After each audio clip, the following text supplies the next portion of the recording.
Europe 1. Et voici l'édito international. Bonjour Vincent Hervouette. Bonjour Pierre, bonjour à tous. Les Russes ont donc évacué l'île aux serpents et les Ukrainiens crient victoire. Oui, l'île aux serpents, c'est une île de légende. La première est forgée au premier jour de la guerre pour édifier les foules.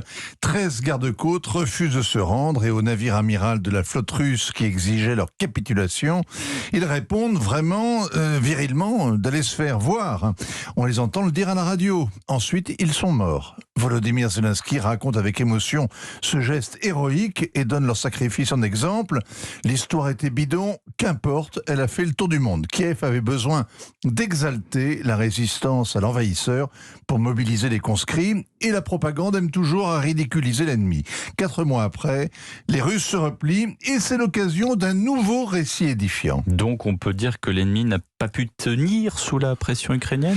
Oui, Moscou peinait à ravitailler sa garnison sous le feu ennemi. La montée en puissance de l'arsenal ukrainien rendait le maintien de la garnison hors de prix. Et comme le conflit s'éternise et qu'il faut économiser les combattants, l'état-major russe a sonné le repli. Ils ont encore dû céder du terrain, s'est écrié Boris Johnson. Alors que dans le Donbass, c'est à peu près le contraire. Les Russes auront dans les jours qui viennent le contrôle de toute la région de Lugansk avec la chute imminente de la ville de Lysychansk à côté de Severodonetsk. Ce que veut retenir Boris Johnson, c'est le revers humiliant pour Moscou. C'est que les drones et les canons à longue portée ont été efficaces et que les missiles anti-navires Harpoon, les canons César, les lance-roquettes guidés HIMARS le seront aussi. Ça valide la détermination de l'OTAN qui s'est engagée cette semaine à armer encore et toujours plus l'Ukraine en guerre. Est-ce que cette victoire symbolique est aussi une victoire stratégique ? Kiev laisse croire que le départ des Russes allège le blocus de l'Ukraine, que s'éloigne la menace d'un assaut amphibie sur Odessa.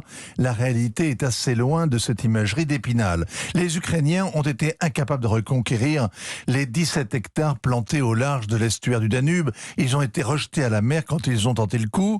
Avec 4 sous-marins équipés de missiles calibre, les Russes gardent la maîtrise de la mer Noire. Ça veut dire qu'ils peuvent empêcher l'armée ukrainienne de remettre les pieds sur le caillou.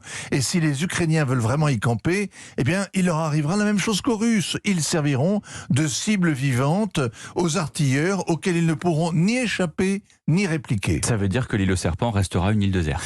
Une île déserte, oui, et une victoire assez vaine. C'est l'île des illusions perdues, celle du Kremlin qui rêvait d'une opération militaire spéciale qui aurait désarmé rapidement les Ukrainiens et neutralisé le pays. Les illusions aussi des Ukrainiens qui récupèrent une terre brûlée dont les victoires sont éphémères, inutiles, trompeuses.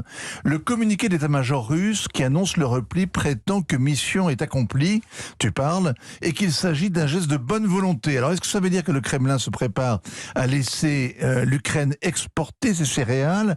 Est-ce que les Africains qui l'ont réclamé directement à Vladimir Poutine ont obtenu gain de cause ou est-ce qu'il leur ment ? Est-ce que les Turcs vont garantir ce corridor maritime comme ils brûlent de le faire ? Mais on va savoir ça très rapidement. Dans l'île aux serpents, il n'y a jamais eu de serpent, paraît-il, mais il y a tout le venin habituel de la désinformation. Merci Vincent Hervouette. Bonjour Nicolas Bouzou.